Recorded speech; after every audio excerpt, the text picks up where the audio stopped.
Imagine a snowbound town where silence hides both sorrow and miracles. A weary police officer collapses beneath a willow tree, his life slipping away, until a 12-year-old girl, forgotten by the world, steps from the shadows and changes everything. What follows is a journey of courage, loss, and the kind of hope that can bloom even in the coldest winter. Where are you watching from today? Leave a comment below. I'd love to know your city or town, and may your day be filled with warmth, strength, and unexpected blessings. The town of Hartwell, Vermont, lay wrapped in a sheath of winter silence as the sun dipped behind the pale ridges of the Green Mountains. Snowflakes drifted lazily down from a gray sky, layering rooftops and fence posts in soft white. The streets were nearly deserted. The few shops along Main Street had already locked up, leaving only faint golden light glowing through frosted windows. Outside the town, the forest grew denser, the trees bowing under the weight of ice, and the air carried a crisp sharpness that seemed to cut straight to the bone. It was into this lonely wilderness that Officer Caleb Monroe rode on horseback, with his loyal German shepherd, Shiloh, padding through the snow beside him. Caleb Monroe was 42 years old, tall and broad-shouldered, with short dark hair streaked heavily with gray at the temples. His hazel eyes held a quiet intensity, though in recent years they had grown shadowed, dulled by grief. Once the respected chief of police in Hartwell, Caleb had retired early after tragedy struck his family. His wife, Marin, had died suddenly in a car accident 5 winters ago, leaving him to raise their only child, Grace, alone. Grace had been the light of his life, a bright girl with a mischievous smile who painted chalk drawings on sidewalks and begged him to tell bedtime stories about heroes and wolves. When pneumonia stole her away only a year later, Caleb withdrew from the world entirely. The man who once commanded a precinct now lived in near isolation at the edge of town, keeping company only with Shiloh and his horse, Ashen. Grief had left him quiet, measured, and skeptical of joy. Shiloh, his 6-year-old German shepherd, walked faithfully at his side. The dog's thick black and silver coat bristled against the cold wind, his amber eyes alert, and a faint scar traced along his flank from an old scuffle during Caleb's days on duty. Shiloh was fiercely protective, loyal to the bone, and seemed to sense Caleb's moods. On days when Caleb sank too deeply into silence, Shiloh would nudge his hand with his nose or rest his head against Caleb's knee, as if reminding him he wasn't alone. The dog's bark carried authority, but his true gift was his vigilance. He had the instinct of a guardian, always scanning the horizon. Ashen, the dapple-gray horse Caleb rode, was a steady creature of 13 years, broad-chested and strong-legged. Ashen had been Marin's horse once, and since her passing, Caleb kept him not only as transport, but as a living relic of his wife.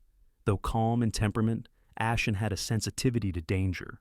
When storms blew or coyotes lingered near, his ears flicked and his muscles tensed, warning Caleb before anything could happen. On this particular afternoon, Caleb rode in silence, his breath misting in the cold. He had left his home at dawn with little explanation to anyone, simply muttering to his assistant in town that he needed the day. Such absences had become routine for him, as familiar as the way he never answered calls for holiday dinners or neighborhood gatherings. He followed the narrow trail that cut through the trees, Shiloh's paws leaving neat impressions in the snow. In his mind hovered the image of his dining table back home, 3 chairs, now reduced to 1, filled and 2 empty. The echo of absence was his constant companion. The forest opened into a small clearing beneath an ancient willow tree. Its branches, stripped bare by the season, reached skyward like pleading arms. This was the place Caleb returned to each year, for it was here he had scattered Grace's ashes beneath the soil. Today he dismounted, boots crunching softly against the crust of snow. Shiloh trotted forward, nose low, circling the tree as if patrolling. Caleb placed a gloved hand on the trunk, feeling the rough bark under his palm, and let himself breathe. "I miss you, Grace," he whispered, though no one but Shiloh and Ashen heard him. The stillness fractured with a sound, a hiss, low and sharp.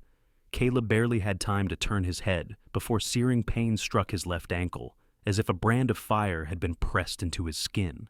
He staggered backward, eyes flashing down, to glimpse the slithering body of a rattlesnake disappearing into the dead leaves. Its fangs had already done their work. Venom pulsed through his veins with the force of lightning, crawling upward, burning fiercely. He gasped, clutching his leg, but the pain spread too fast, too merciless. His vision swam. Shiloh barked furiously, ears pinned back, teeth bared, circling his master in panic. Ashen reared slightly, tugging at the reins tied to a nearby branch, hooves striking the snow. Caleb tried to crawl toward him, but each movement sent fire up his calf and weakness through his arms. He collapsed onto his side, his palms pressing into damp earth, now littered with flakes of snow and brittle moss. "No," Caleb groaned, struggling to stay awake. His breath came ragged. "Not here." His eyes lifted once more to the willow tree, its branches swaying gently against the fading light. And in his delirium, he saw Grace, her little white dress fluttering, her hair catching in the wind. She smiled at him from a distance, radiant and unreachable. "Are you cold, Grace?" "I'm sorry," he whispered hoarsely. The dizziness grew stronger. He shut his eyes, not out of surrender, but to ease the spinning world. At least, he thought, at least I won't die in that empty house. Darkness pressed in, heavy as the winter sky. Shiloh whined and lowered his head against Caleb's chest, ears pricked, torn between helplessness and instinct. The loyal German shepherd pawed at Caleb's arm, barked toward the forest as though calling for help, and then pressed closer, refusing to leave him. The forest, however, remained indifferent. Only the soft hiss of wind through branches, the crunch of snow settling, and the lonely sound of a man fading into silence beneath the weight of grief and venom. Snow had begun to fall heavier over the forest of Hartwell, the flakes tumbling like feathers in the muted light of late afternoon. Beneath the towering pines, a thin figure moved slowly, burdened by a bundle of branches strapped across her back. Her name was June Harper, a 12-year-old girl whose presence in the village was marked more by whispers than by friends. June was slight and wiry, her long chestnut hair tangled from days without proper care, her storm-gray eyes large and observant, always darting as if expecting something to leap from behind the trees. Her hands, small and cracked from cold, bore faint scars from years of labor. June lived in a decaying wooden cabin at the edge of town with her stepfather, Walter Briggs. Walter was a man in his mid-40s, once a carpenter with broad hands meant for building, but his features had sagged into ruin under the weight of drink. His greasy hair clung to his temples, and his eyes carried the perpetual redness of nights spent in bottles rather than rest. Since the death of June's mother, Mary Ann, Walter had fallen into bitterness and violence. He was a man who trusted no one and expected silence from the girl who lived under his roof. June learned quickly that speaking too much or moving too loudly could ignite his rage. As a result, she carried herself with caution, quiet and deliberate, her shoulders drawn inward like a creature always anticipating a blow. That day she had left the cabin before dawn, claiming she would gather firewood. In truth, she had gone further than usual, following paths that wound deeper into the forest. The woods offered her a strange comfort. Among the trees, she could pretend that the world outside did not exist. She knew the forest like the lines of her own palm, the fallen oak near the stream, the hollow stump where rabbits nested, the clearing where shafts of sunlight touched the earth even in winter. But this afternoon, the forest felt heavier, as though shadows hung low with secrets. As she trudged along, her boots worn thin, she noticed fresh hoofprints in the snow. They were too large and deliberate to belong to any village rider, for no one in Hartwell wasted horses on forest travel anymore. Curiosity stirred in her, but it was tempered by instinct. She followed the tracks only because they ran parallel to her usual path. It was then that Shiloh's bark split the silence. The sound jolted June to a halt, her bundle of sticks slipping sideways against her shoulder. She crept forward cautiously until the sight unfolded before her. A man sprawled beneath a willow tree, his leg grotesquely swollen, his face pale as the snow itself. A German shepherd stood guard over him, barking sharply at the still air, as though demanding the trees bring aid. The horse nearby stamped and pulled at the reins, its breath steaming. June's breath caught in her throat. She had never been so close to such an animal. The shepherd's amber eyes locked on her, fierce and unwavering, his body tense between her and the fallen man. June's first instinct was to flee. She was only a child, alone, and the man before her was clearly dying. But something deeper held her in place, a flicker of memory. She recalled her mother's hands tying makeshift bandages around June's scraped knees when she was smaller, the murmured words, "If you can help, even a little you must." Her mother had believed kindness was survival. That memory anchored June now. She raised both hands slowly, whispering toward the dog, "I won't hurt him." Her voice was hoarse from disuse, soft but steady. Shiloh's growl rumbled low, but he did not lunge. He watched, cautious, ears twitching. June set down her bundle of sticks and crouched near the man. His lips were cracked, his brow beaded with sweat despite the cold. She saw the wound on his ankle, the cloth of his trousers dark with swelling and blood. Biting her lip, she pulled at her dress hem and tore away a strip of fabric. Her small fingers shook, but she wrapped the cloth tightly above the wound, fumbling with knots until the bleeding slowed. The act cost her effort. She had learned to sew clumsily from her mother years before, and the stitch-like knot she tied now resembled those long-ago lessons. The man stirred faintly, a groan escaping his chest. His eyes flickered open for a heartbeat, catching her form, then closed again. June's stomach twisted. He needed more than she could give. Her gaze darted to the horse, strong, restless, and waiting. She rose, brushing snow from her knees, and approached cautiously. Ashen tossed his head, but did not bolt. June extended a hand to his neck, murmuring nonsense words in a soothing tone. Animals, she had discovered, trusted tone more than meaning. She stroked the coarse mane and looped the reins from the branch. Turning back, she looked at the German shepherd. Shiloh stood rigid, his eyes burning with question. June whispered, "Please wait for me. I'll come back with help, I promise."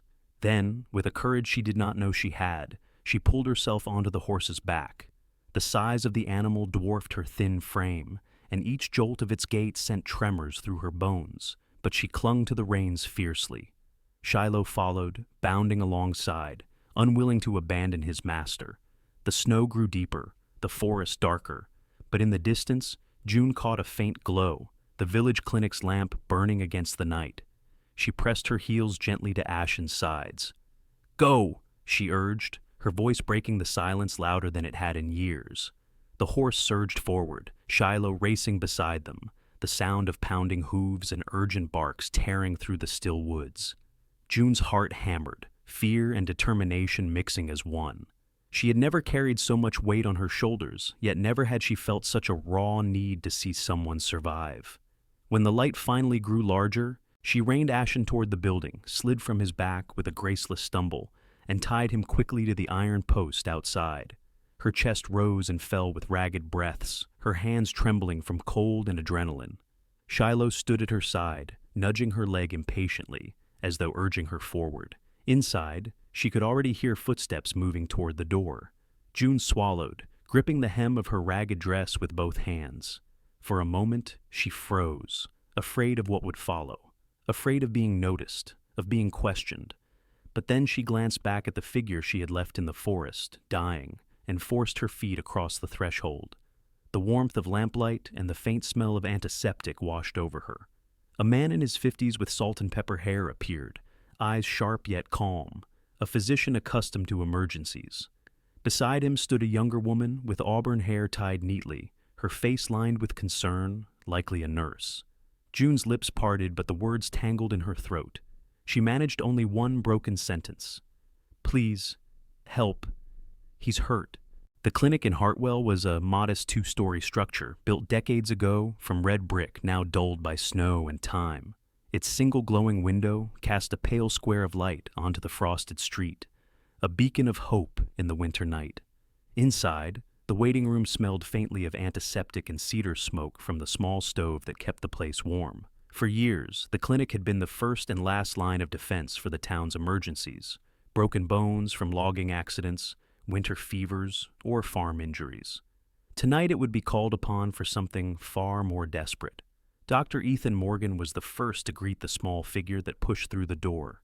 At 55, he carried himself with the calm steadiness of a man who had weathered decades of long nights. His salt and pepper hair was cropped neatly, his glasses perched low on his nose, and his eyes, sharp blue with a surgeon's precision, seemed to see more than most people realized. Ethan's career had been marked not only by skill, but also by an unshakable patience, a trait forged during his years working in city hospitals before he returned home to Hartwell to serve his community. Life had given him burdens. His wife had passed of cancer a decade ago, but those losses had left him gentler, more attentive to the suffering of others. Behind him came Nurse Angela Whitaker, a woman in her early 40s with auburn hair tied into a practical knot, and a figure both sturdy and graceful. Angela was known throughout Hartwell not just as a nurse, but as a confidant. She was the kind of woman who remembered every child's birthday and every farmer's injury, someone who treated strangers as neighbors. She had grown up in poverty herself and often worked late without pay when patients could not afford the bill. The creases around her eyes were lines carved not by age, but by years of quiet worry for others. June Harper stood trembling in the doorway, snow dripping from the hem of her torn dress. Her lips quivered, but her gray eyes locked onto Ethan with a determination far beyond her years. "Please, help. He's hurt," she stammered. The words barely reached them, but the urgency in her voice carried their weight. Ethan exchanged a glance with Angela, then crouched slightly, lowering his gaze to meet June's. "Where is he?" he asked, voice calm but firm. June swallowed hard, her throat raw. She pointed shakily toward the forest, her small hand trembling. "Out there. He can't move." "Please, Shiloh," who had followed her inside, pressed close to her side, his fur dusted with snow. His amber eyes blazed with intensity, and his chest rose and fell rapidly as he paced between the child and the door. Ethan noted the dog's disciplined stance. It was no stray but a trained German shepherd, a working dog, fiercely protective of its master. Angela grabbed the medical kit hanging near the wall, her movements swift. "We'll need blankets, lanterns, and a stretcher," she said, already tying her scarf tighter around her neck. Ethan nodded, then turned back to June. "Can you guide us to him?" The girl hesitated, her eyes flicking toward the windows as if afraid of being seen. After a moment, she gave the smallest nod. Within minutes, a battered Jeep was rumbling down the snow-packed road. Angela sat in the back with June and Shiloh, while Ethan drove with steady focus. The headlights cut narrow tunnels of light through the trees, shadows leaping across the snowbanks. June sat stiff, gripping the edge of the seat so tightly her knuckles whitened. She had never ridden in such a vehicle before. Shiloh pressed against her legs, a barrier and reassurance all at once. Angela studied the girl quietly, noticing the thinness of her arms, the faint bruises along her wrist where her sleeve had ridden up. Her heart tightened, but she said nothing. She had learned that sometimes children revealed more in silence than in questions. The Jeep stopped where Ashen stood tethered, his breath fogging in the night. Caleb Monroe lay on the ground nearby, his face ghostly, sweat slicking his brow, even as frost gathered on his lashes. Ethan was out of the vehicle in an instant, kneeling at Caleb's side. He pressed 2 fingers to his neck, frowning at the sluggish pulse. The venom had traveled quickly, but there was still time. "We move him now," Ethan said. Angela spread a thick blanket, and with Ethan's guidance they eased Caleb onto the stretcher. Shiloh whined low, circling anxiously until Angela placed a hand on his neck. "He's coming with us," she murmured, recognizing the dog's desperation. June lingered at the edge of the clearing, her arms wrapped around herself. Her part was done. She had brought them here. But the fear of returning home gnawed at her, knowing Walter would be waiting, his questions sharp as knives. She took a step back into the trees, ready to vanish. Angela noticed, her brow furrowing. "Wait, child," she began, but June had already melted into the forest's dark edges, her small frame swallowed by the night. Back at the clinic, Caleb was laid onto a narrow bed beneath flickering fluorescent lights. Ethan worked with efficient precision, injecting anti-venom, cleaning the wound, and monitoring his breathing. Shiloh never left the bedside, his body tense, his ears twitching at every sound.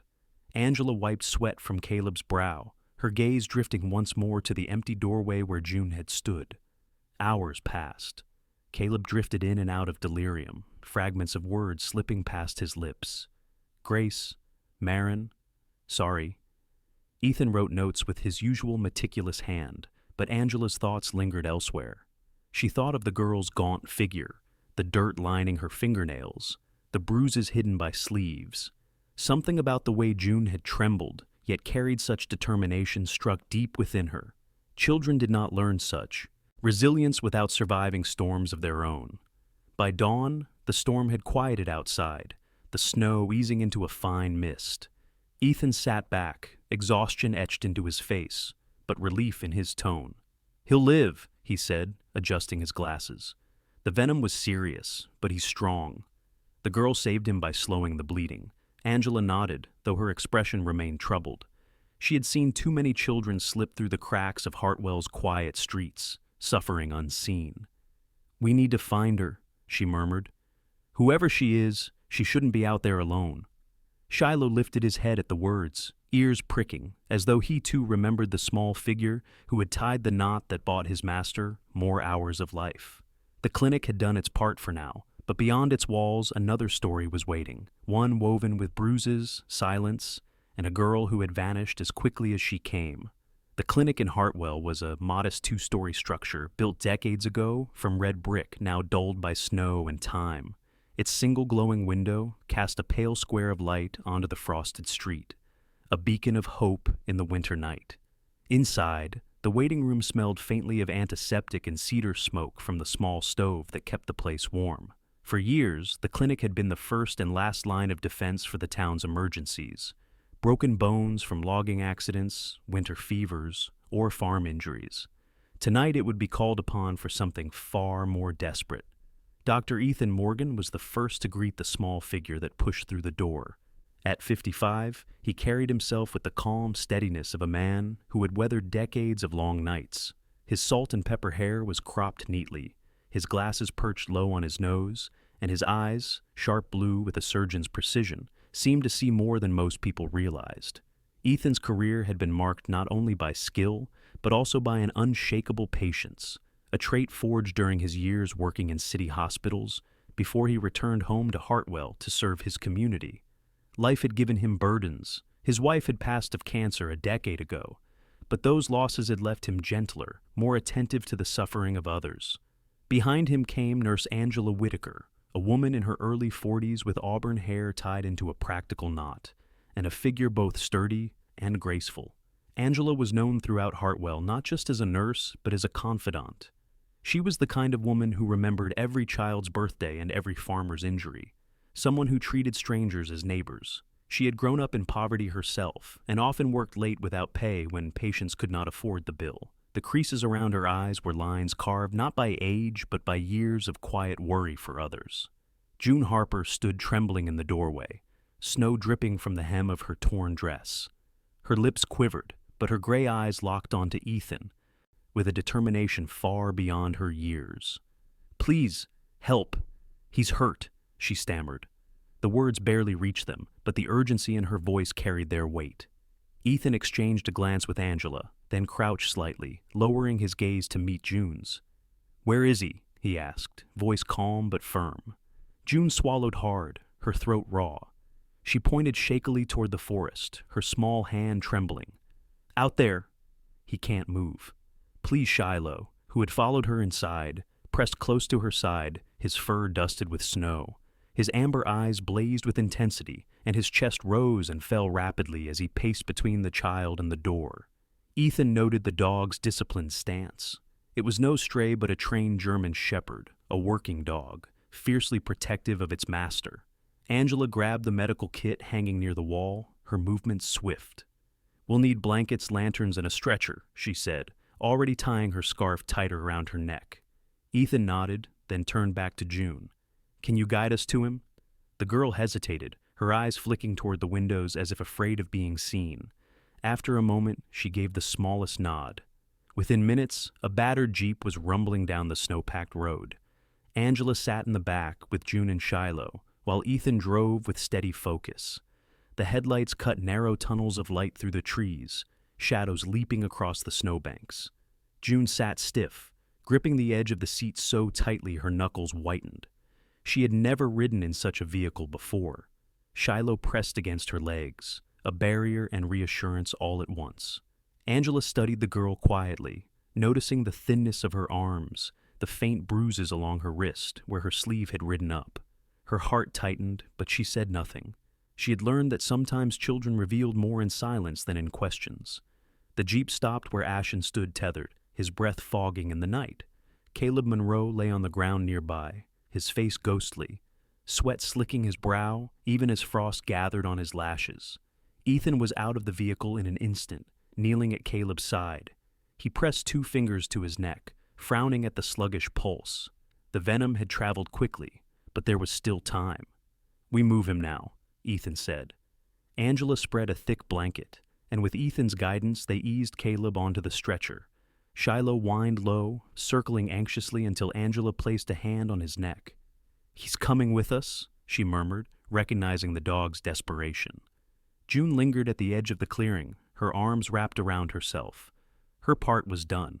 She had brought them here. But the fear of returning home gnawed at her, knowing Walter would be waiting, his questions sharp as knives. She took a step back into the trees, ready to vanish. Angela noticed, her brow furrowing.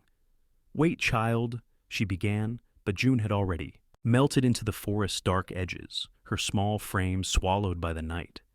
Back at the clinic, Caleb was laid onto a narrow bed beneath flickering fluorescent lights.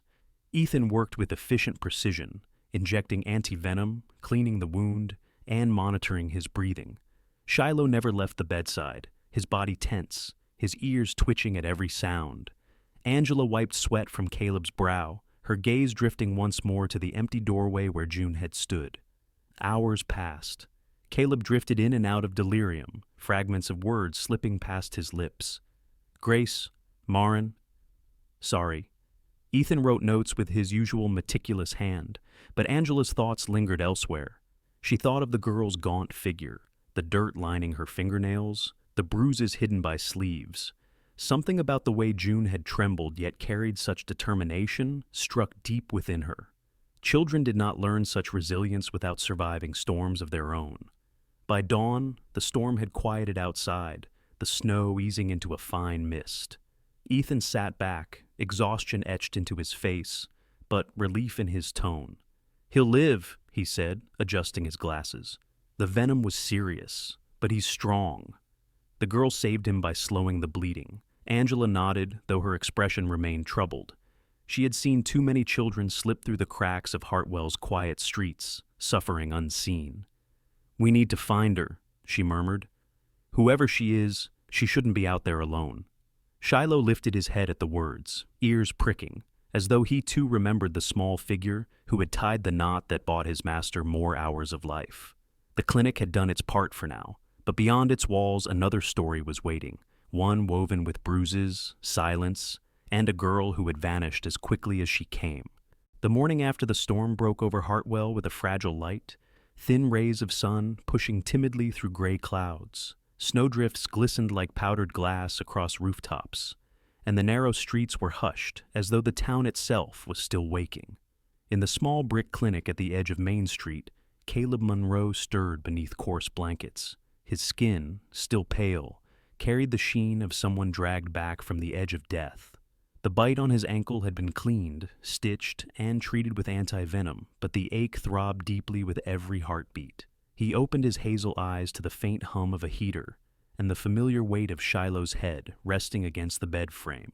The dog's ears pricked the moment Caleb shifted, amber eyes full of weary devotion. Dr. Ethan Morgan entered quietly, holding a clipboard.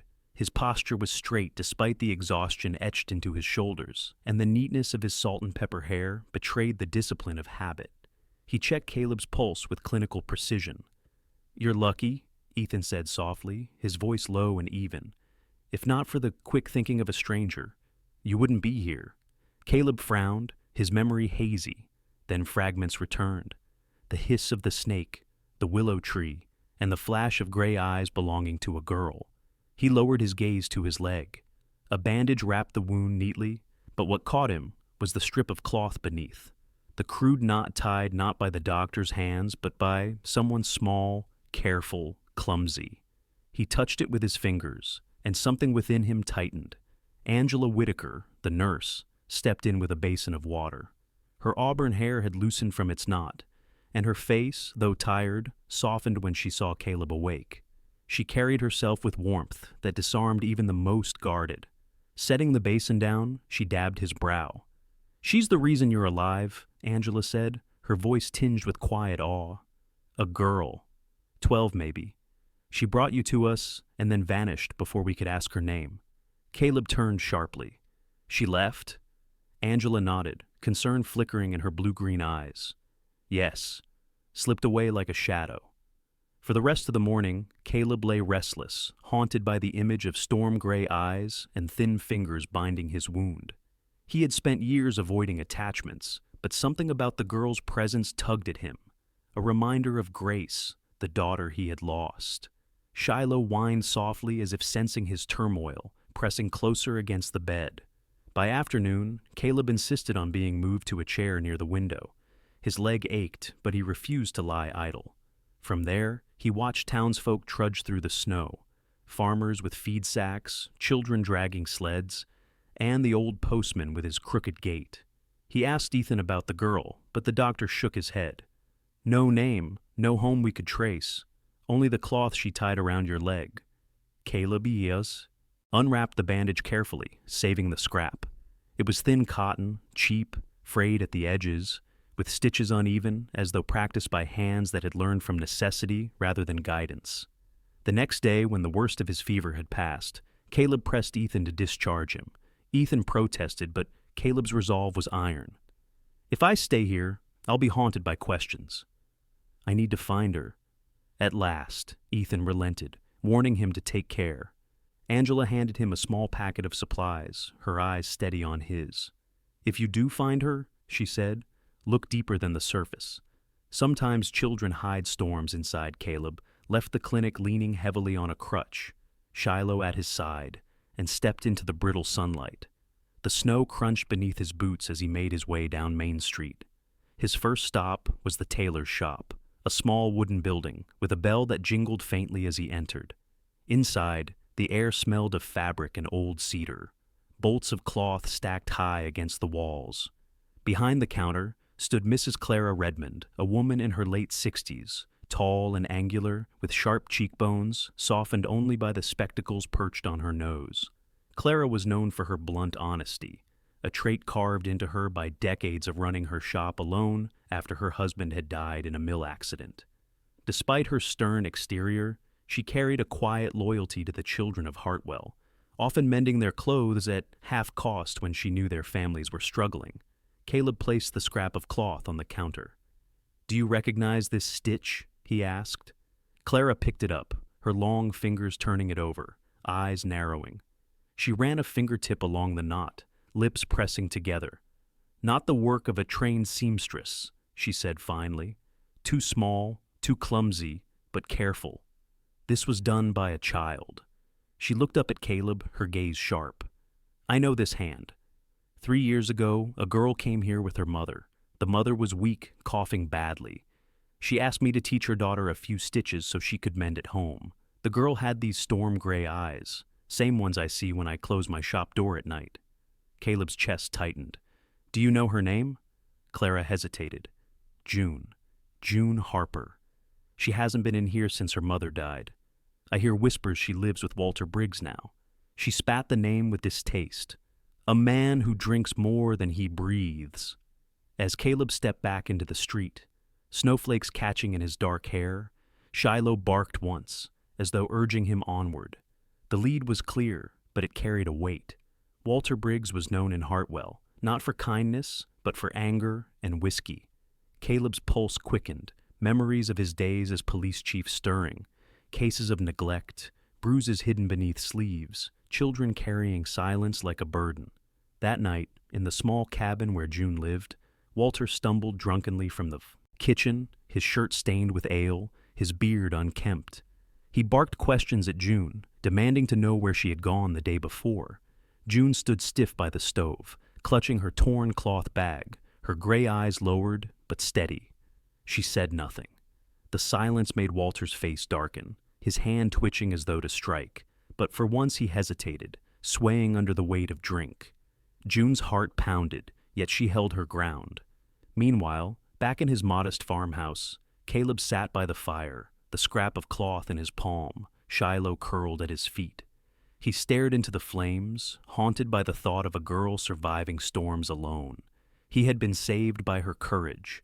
Now he felt the pull of responsibility. He had to return the gift, no matter the cost. The road to Walter Briggs's cabin wound through the thickest part of the forest, where snow gathered in heavy drifts, and the trees leaned close like witnesses to secrets. Caleb Monroe moved slowly, leaning on his crutch, each step echoing the dull ache in his leg. Shiloh padded beside him, his black and silver coat dusted white by falling flakes, his nose lifted to the cold air, ears alert to every sound. The former police chief had walked many trails in Hartwell in his years of service, but this one felt different. It led not just to a place, but to a child's shadowed world. By the time he reached the clearing, night had begun to fall. The cabin stood hunched against the snow, its roof sagging, smoke seeping unevenly from a rusted chimney. The windows glowed faintly, though one pane was cracked and patched with cardboard. Shiloh growled low in his throat, sensing unease. Caleb hushed him with a hand, then moved closer. Through the warped slats, he caught glimpses of life inside. Walter Briggs stumbled into view. A man in his mid-40s, Walter carried the remnants of strength in his broad shoulders, but years of drink had softened him into a slump. His greasy hair hung to his collar, and his once skilled carpenter's hands trembled as he lifted a bottle. His shirt was stained, his boots unlaced, and his face carried the permanent flush of whiskey. Walter muttered to himself as he sank into a chair, his eyes glazed with a mixture of anger and emptiness. Across the room, June Harper stood by the stove, stirring a thin pot of soup. Her hair was tangled, her frame delicate beneath a patched dress, but her posture carried quiet resilience. She moved carefully, as if every sound might shatter the fragile calm. On the table nearby lay her cloth bag, worn and torn, with a single frayed strap holding it together. The way she clutched it when Walter looked her way told Caleb all he needed to know. It was her shield, the last thing that was hers alone. Walter barked suddenly, his voice slurred. "Where were you yesterday? Don't think I don't notice when you vanish." June flinched, her knuckles whitening around the spoon, but she said nothing. Silence was her defense, though it often fueled Walter's rage further. He rose clumsily, knocking the chair backward, and staggered toward her. Shiloh stiffened, a growl deepening in his chest, but Caleb held him back with effort. This was not the moment to intervene, not yet. He needed to understand more before stepping into a storm that could consume them all. The door creaked behind Walter, drawing his attention. A boy slipped inside, a lanky 12-year-old with straw-colored hair sticking out beneath a wool cap, too large for him. This was Tommy Green, a neighbor's son who often roamed the woods. His cheeks were red from the cold, his boots caked with snow, but his gray-blue eyes carried a cautious kindness. "Evening, June," he said softly, setting down a loaf of bread, wrapped in cloth. June's eyes flicked toward him with gratitude before returning to the pot. Walter sneered. "What are you doing here, boy?" Bringing her handouts again? "She doesn't need your pity." His words slurred into a bitter laugh. Tommy straightened, his thin frame tense. "It's not pity. She's my friend." For a moment, his voice cracked with more courage than he felt. Walter took a step forward, towering over him, but June slipped between them, lifting the pot's lid as if distraction could cool the moment. "Soup's ready," she said quietly. From his vantage point, Caleb felt the old instincts of law enforcement stirring. He had seen men like Walter before, broken by loss, numbed by drink, lashing out at the weakest link. He clenched his fists, forcing himself to wait.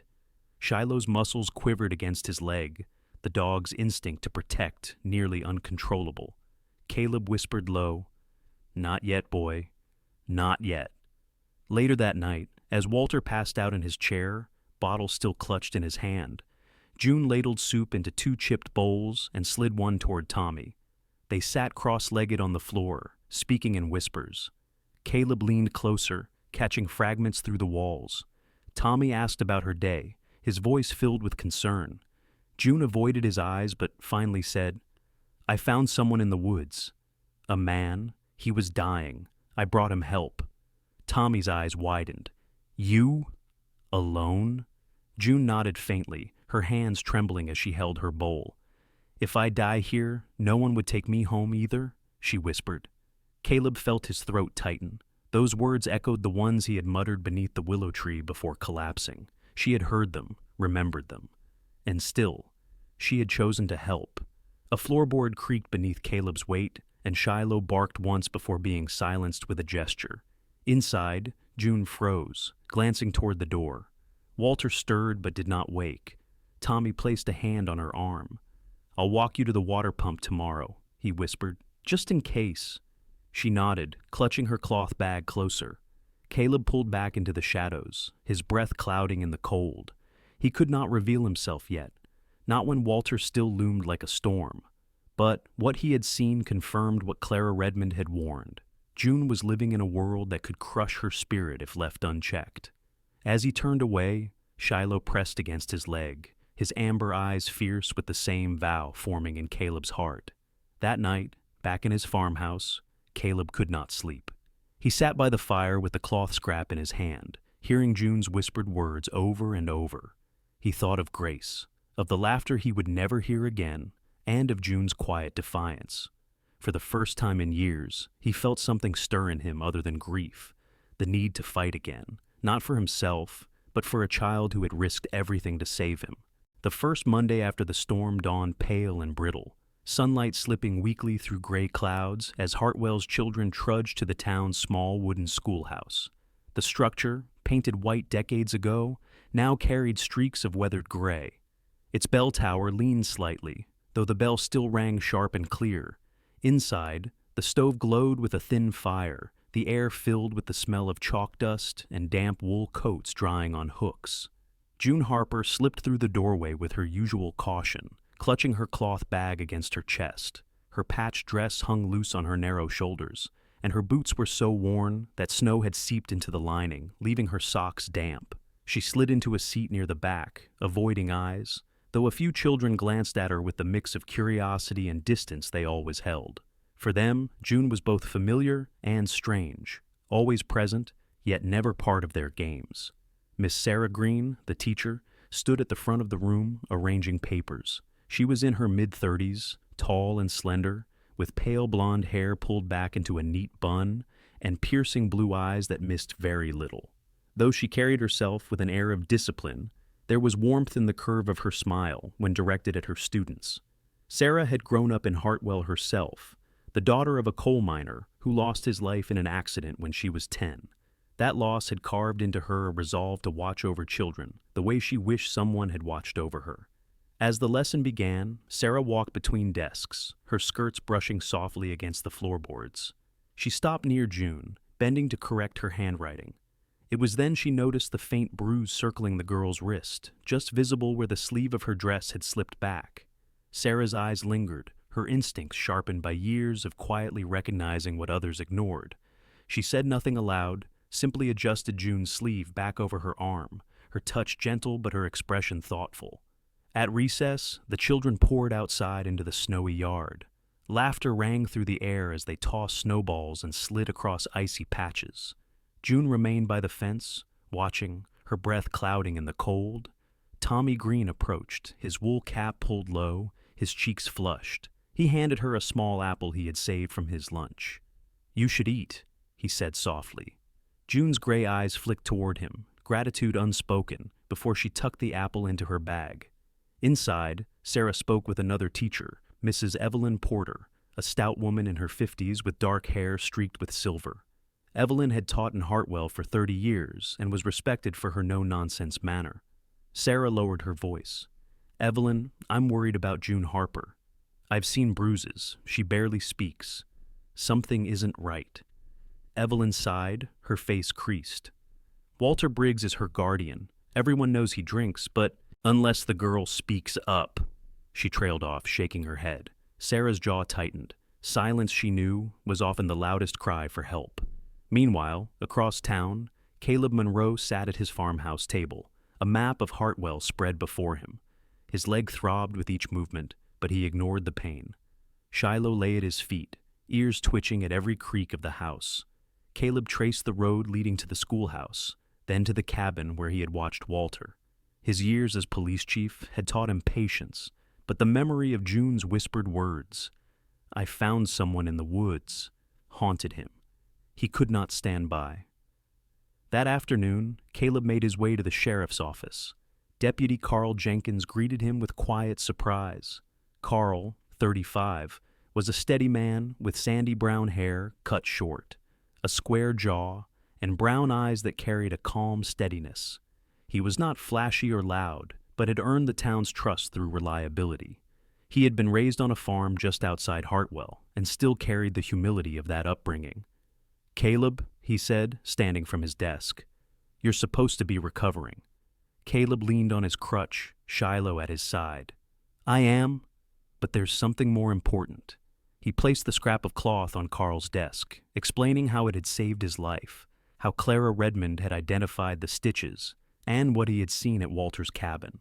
Carl listened without interruption, his fingers drumming lightly on the wood. When Caleb finished, Carl exhaled slowly. "I've heard rumors," he admitted, "but without proof, without her word, the law can't touch him. You know that as well as I do." Caleb's eyes hardened. "Then we get proof. That girl deserves better." Carl studied him, then nodded once. "All right, but carefully. If we push too hard, Walter will bury the truth deeper." That evening, Sarah Green lingered after school, sorting papers. June had left quickly, her bag slung over her shoulder, heading back toward the forest. Sarah's mind replayed the sight of the bruise, the hollowness in June's eyes. She resolved to watch more closely, to be ready when the girl finally reached the edge of silence. At the same hour, Caleb walked the snowy lane back home, his crutch crunching against the ice. Shiloh trotted ahead, then doubled back, nose pressed to Caleb's hand, as if sensing the weight on his shoulders. "She saved us," Caleb murmured to the dog. "Now it's our turn." Shiloh's ears flicked forward, his amber gaze fixed on the horizon, as if he too understood. In the distance, the wind carried faint laughter from children playing late in the snow, voices that rose bright against the fading day. But beneath those voices lingered another sound, quieter yet heavier, the unspoken plea of a girl who had learned to survive by never speaking at all. Caleb knew that silence would have to be broken, and when it was, the truth would fall like snow, unstoppable. Snow fell again over Hartwell, thin veils drifting across rooftops and collecting in gutters, softening the edges of the town. The courthouse stood in the square like a sentinel of brick and stone, its steps swept clean, but still gleaming wet from melted frost. The air inside was warmer, but taut with expectancy, benches filled with townsfolk whispering in subdued tones. Word had spread that Walter Briggs was to face questioning, though no one had believed it possible until now. June Harper sat near the front, her thin hands folded in her lap. She wore the same patched dress, though Miss Sarah Green had lent her a shawl of navy wool to cover her shoulders. June's storm-gray eyes darted nervously, her lips pressed into a thin line. Shiloh lay at her feet, his black and silver fur sleek under the lamplight, ears pricked, gaze steady on the doorway, as if daring any threat to approach. The German shepherd was more than a dog now. He was a shield, a weight of reassurance June clung to with every shallow breath. Caleb Monroe sat beside her, his frame upright though his legs still bore the stiffness of the venom's aftermath. His hazel eyes carried the same guarded fire they had during his years as chief, though softened by the sight of June at his side. He leaned slightly, his voice a low murmur meant only for her. "You're not alone? Whatever you say, I'll be right here." June nodded faintly, her fingers tightening on the shawl.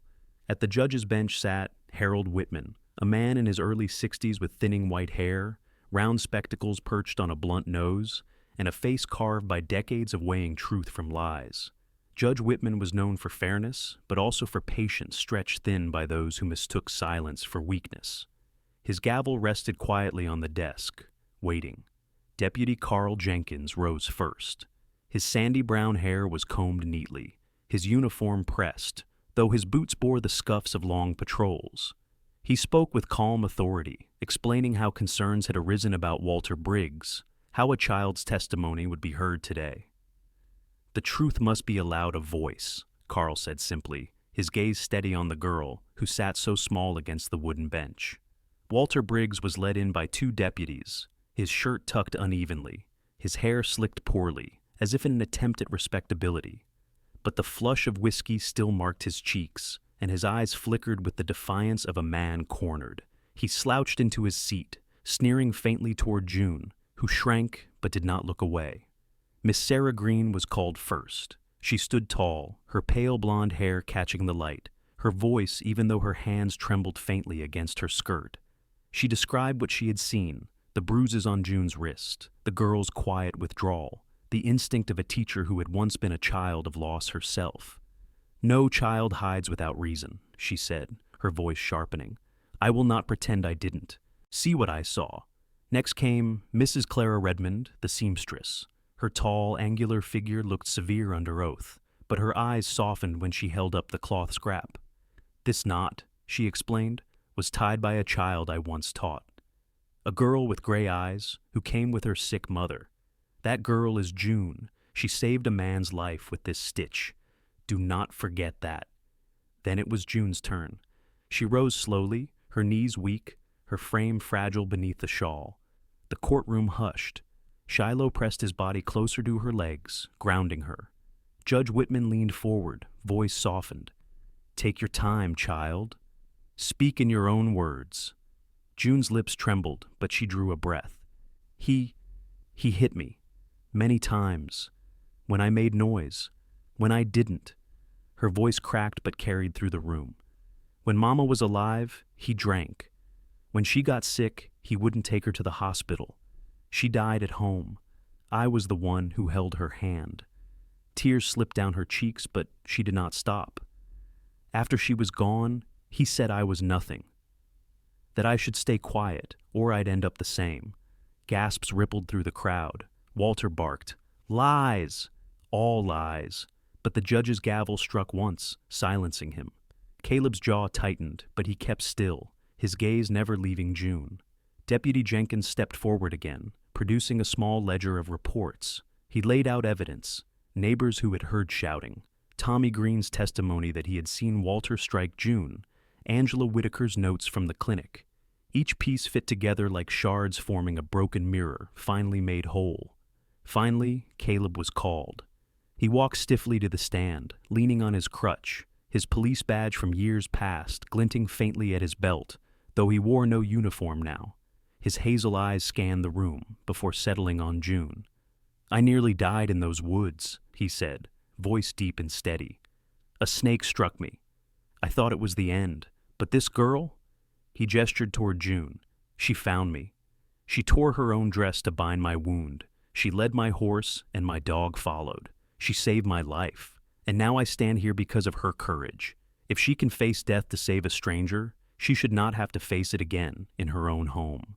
The silence that followed was heavy, broken only by the quiet scrape of Judge Whitman adjusting his spectacles. He looked from June to Walter, then to the gathered crowd. His gavel came down sharply. "This court recognizes the testimony and evidence provided. Walter Briggs will be held pending further trial on charges of neglect and abuse. The child will be placed in protective care until permanent arrangements are made." Walter snarled, but the deputies held him firm. June swayed, her breath ragged, but Caleb reached her side, steadying her with a hand. Shiloh pressed his head against her leg, a silent vow that he would not leave. For the first time in years, June's storm-gray eyes held something other than fear. They held the fragile spark of hope. The weeks following Walter Briggs's arrest unfolded in a rhythm both cautious and tender. Hartwell moved on with its daily routines, yet beneath the chatter in the diner and the shuffle in the general store, people spoke of June Harper and the trial that had unfastened years of silence. For June herself, life shifted into unfamiliar ground. She was placed with a foster family on the outskirts of town, the Whitakers, until permanent arrangements could be made. Their farmhouse, painted pale yellow, with a porch that sagged under years of use, sat at the edge of sprawling fields that stretched to the tree line. Margaret Whitaker, the foster mother, was a woman in her late 40s with a sturdy frame softened by years of raising children. Her auburn hair, streaked faintly with gray, was usually tied back beneath a kerchief. Margaret's face carried both laughter lines and worry lines, a testament to her generosity and resilience. She had once worked as a nurse before tending to her farm full-time, and compassion had long been stitched into the fabric of her days.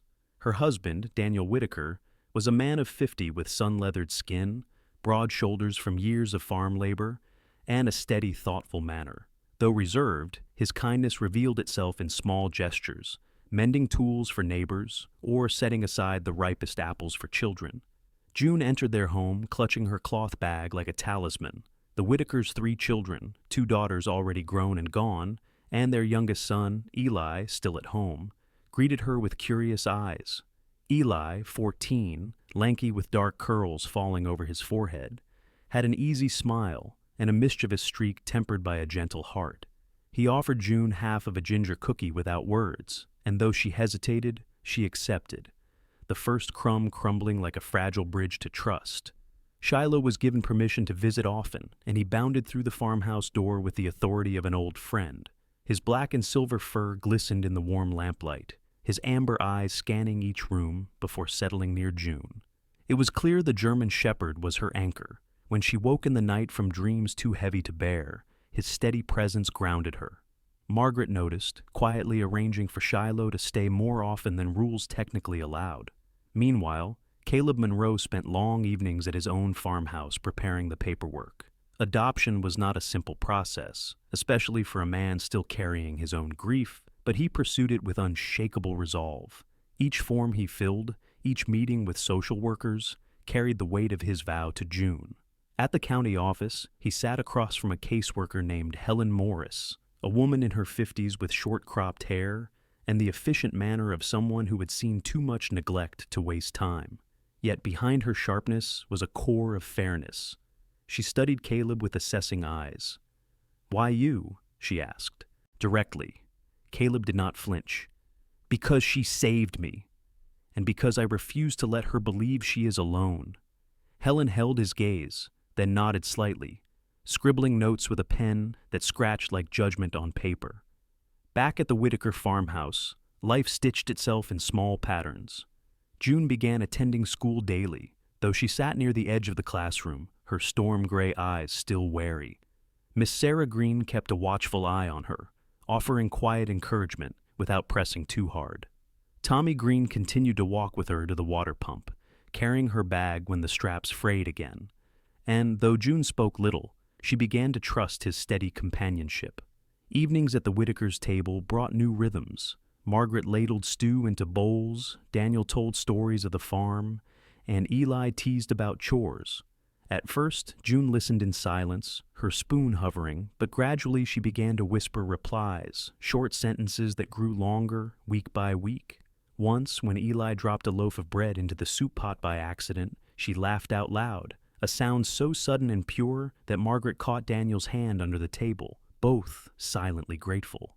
Caleb visited often, leaning on his crutch but carrying an energy that had not been there in years. He brought books, small gifts, and sometimes simply sat by the fire with June and Shiloh. On one visit, he placed a wooden box on the table, worn but polished. "This belonged to my daughter," he said quietly. Inside lay colored pencils dulled from use and a sketchbook filled with half-finished drawings of animals. June touched them carefully, as though the pages might dissolve under her fingers. She lifted her eyes to Caleb's, and for the first time, she held his gaze without flinching. Shiloh became the bridge between them, chasing Eli in the fields, nudging June to join, then curling by Caleb's side as though knitting the threads of a family not yet complete but forming. In the quiet hours after supper, Caleb would sometimes read aloud while June sketched clumsy lines in the notebook, the fire painting their shadows tall against the wall. The townsfolk of Hartwell watched from afar. Some whispered about the odd pairing of the broken police chief and the girl from Walter's cabin, but others nodded approval, seeing the way June's shoulders slowly uncurled and Caleb's eyes no longer carried only grief. Miss Sarah Green, after class one day, told Caleb, "She's beginning to believe she belongs somewhere. Don't let that slip." Caleb inclined his head, his voice rough but certain. "I won't." As weeks passed, Helen Morris visited the Whitakers to observe. She watched June feed Shiloh scraps under the table, saw Eli coax her into a snowball fight, and noticed how Caleb's presence brought her visible calm. Helen made her notes carefully, her expression unreadable, But when she left, she offered Caleb a brief nod that felt like the first crack in a wall. On a cold evening, with frost glittering under the moon, Caleb sat with Margaret and Daniel Whitaker by the fire. The farmhouse creaked softly, the air thick with the smell of wood smoke. Caleb cleared his throat. "I'll be filing the final petition soon. I owe you both more than I can say for giving her this space." Margaret smiled, her eyes warm. "Children need roots, Caleb, and she's already starting to put hers down. Make sure you keep tending them." Later, as he walked home under a sky studded with faint stars, Shiloh trotting ahead, Caleb felt the weight of his vow lighten slightly. June was no longer a shadow in the cabin. She was stepping into light. And soon, if the law and life allowed, she would have a home that was hers, not borrowed, not feared. Winter slowly released its grip on Hartwell, the snow thinning in patches to reveal damp earth beneath. Streams trickled again, carrying the sound of thaw into the quiet fields. Along the edge of the Whitaker farm, the first snowdrops pushed shyly through the soil, small white bells swaying in the cold wind, heralding spring. It was in this season of fragile rebirth that Caleb Monroe prepared for the most significant step of his life since tragedy had struck years earlier. The final hearing to adopt June Harper. The courthouse in Hartwell was smaller than the grand halls in larger towns, yet that morning it felt immense. The high windows let in beams of pale light, and the benches filled with townsfolk who had come not for scandal, but for hope. Caleb sat at the front with Shiloh pressed close to his leg. The German shepherd, his black and silver coat gleaming, exuded calm vigilance, his amber eyes following every movement. June sat between Caleb and Margaret Whitaker, her shawl folded neatly around her shoulders. Though her hands twisted nervously in her lap, her storm-gray eyes held a new steadiness, as though she was learning to breathe in her own skin. Judge Harold Whitman presided again, his spectacles catching the light. He studied the room with a mixture of gravity and quiet expectation. At his side sat Helen Morris, the caseworker whose sharp eyes missed nothing. She carried her leather folder thick with reports and letters, her short-cropped hair bristling slightly as though defying the cold. Helen had spent weeks observing June's transition, her time with the Whitakers, her school days under Sarah Green's watchful care, her growing connection with Caleb. Her role now was not to decide, but to present what she had seen. Margaret Whitaker was called first. She stepped forward with her sturdy grace, auburn hair tucked beneath a scarf. She spoke of the weeks June had spent in her home, how the girl had slowly begun to laugh with Eli, to join their table conversations, to sleep through the night without waking in panic. "She carries scars," Margaret admitted, her voice steady. "But she also carries strength. I believe she is ready to belong, and Caleb Monroe has shown us all he will not let her walk alone." Daniel, her husband, added a brief statement, his sun-weathered face solemn. "Caleb may walk with a limp these days, but his heart is stronger than most men I know. That girl is safe with him." "Next," Sarah Green testified. Her slender frame stood straight, her pale blonde hair tied back in its usual bun. Her blue eyes held conviction as she spoke of June's progress at school, the way her writing had grown steadier, her voice a little louder each week. "Children bloom when they are watered with safety," Sarah said. "She has found soil where she can grow." Her words, simple but vivid, rippled across the room. Helen Morris finally rose, opening her folder. Her tone was crisp, her words measured. But behind them lay a truth she could not deny. "Over the course of my evaluation, I observed marked improvements in June Harper's well-being. She responds positively to the stability provided by Caleb Monroe. The bond between her and his German shepherd is particularly significant, suggesting an environment of trust. The community testimonies from Mrs. Whitaker, Miss Green, and Dr. Ethan Morgan all attest to her thriving under his care. It is my professional recommendation that the adoption be granted." She closed the folder softly, her eyes lifting toward the judge. Caleb was called last. He walked carefully to the front, leaning on his crutch, his broad frame casting a shadow in the morning light. His hazel eyes scanned the room before settling on June. "I lost my wife and daughter years ago," he began, his voice low but clear. "Since then, I thought my story was finished. But one winter night, a girl saved me from death in the woods. She had every reason to walk away, but she chose courage. She reminded me what it means to fight for life. I don't stand here as a man searching for replacement, but as a man who has been given a second chance, to give a child the safety she deserves, and to be given the honor of calling her my own. Silence hung heavy. The judge adjusted his spectacles, looking at June.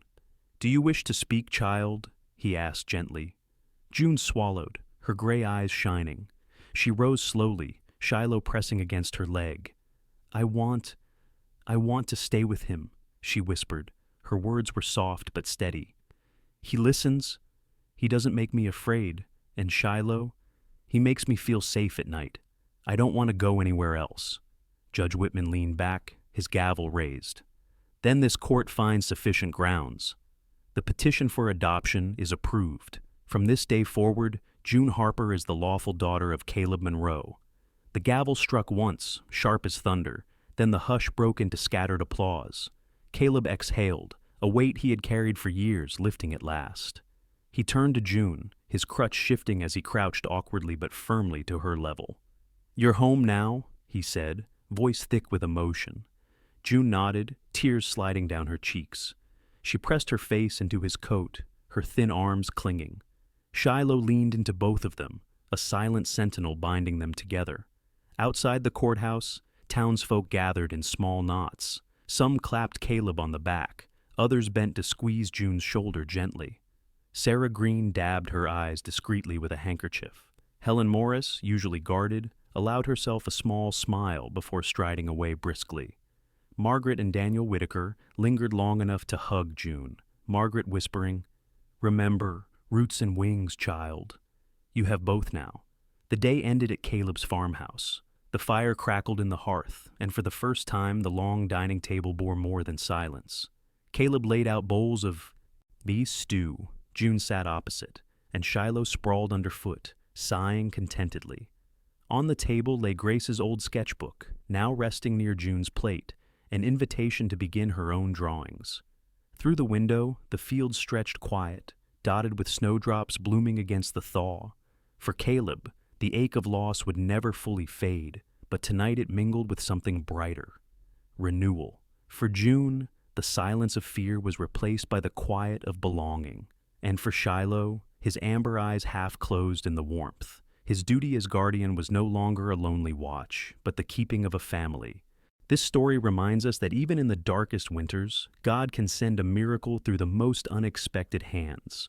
A little girl's courage, a loyal German shepherd's devotion, and a weary man's second chance. All of it shows how his light works quietly in everyday life.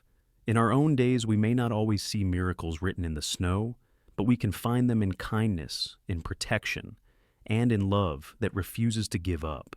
If you believe God still works through small wonders, type Amen in the comments.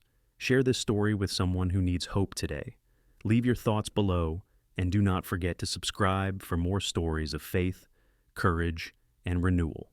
May the Lord bless you and keep you this day.